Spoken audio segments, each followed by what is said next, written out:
Shalom, Bapak Ibu yang terkasih di dalam Kristus.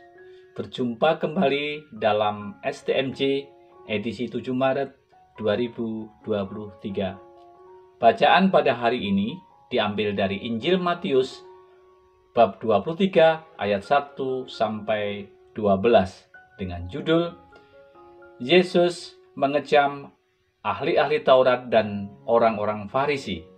Saya memberi tema sharing saya pada hari ini, jarkoni, iso ujar, ora iso nglakoni, bisa berkata-kata tetapi tidak bisa melakukan. Ayat yang sangat berkesan bagi saya adalah ayat ke-11 dan ayat ke-12. Ayat ke-11 bunyinya, barang siapa terbesar di antara kamu, ia harus menjadi pelayanmu.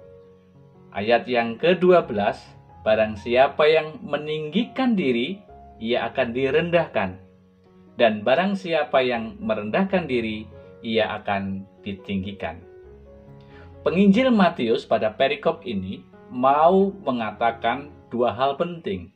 Yang pertama adalah elit rohani dan yang kedua adalah kebijaksanaan rohani. Elit rohani digambarkan oleh orang-orang Farisi dan ahli-ahli Taurat yang bisa berkata-kata tetapi tidak bisa melakukan. Bahkan mereka menjadi batu sandungan bagi setiap orang yang ingin bertemu dengan Tuhan. Dan nampak jelas di ayat berikutnya, Tuhan Yesus mengecam mereka dengan kata-kata yang sangat keras. Hei orang-orang yang munafik, celakalah engkau. Pemimpin-pemimpin buta dan sebagainya, celakalah engkau. Dan hal yang penting berikutnya adalah tentang kebijaksanaan rohani. Itu yang diinginkan oleh Tuhan. Yang pertama adalah menuruti ajaran Tuhan, tidak menuruti perbuatan-perbuatan manusia. Tidak menempatkan diri lebih tinggi dari orang lain, dari saudara-saudari kita. Tidak menyebut bapa lain atau menyembah berhala. Mau membagikan diri dan rendah hati. Sharing saya pada hari ini sebagai orang tua dan pernah menjadi pendamping sekolah minggu, remaja dan orang muda, saya selalu menasihati bahwa menjadi murid Tuhan itu harus sabar, harus penuh kasih, rendah hati, dan bekerja keras.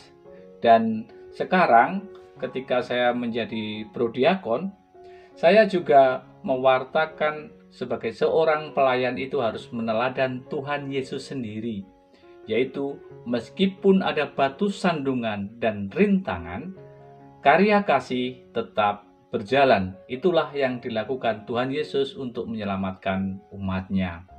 Tetapi ketika saya mendapat pencobaan yang tepat mengenai sisi lemah saya terjatuh. Semangat saya hilang, gairah melayani saya hilang. Tidak ada keinginan lagi untuk melayani. Yang ada di kepala saya adalah, buat apa melayani kalau tidak ada kedamaian? Buat apa melayani kalau saling menyalahkan dan saling curiga? Meskipun begitu, sebagai umat dewasa, saya tetap yakin kepada Tuhan. Saya tetap pasrah kepada Tuhan di dalam kekeringan hati saya, kekeringan rohani saya.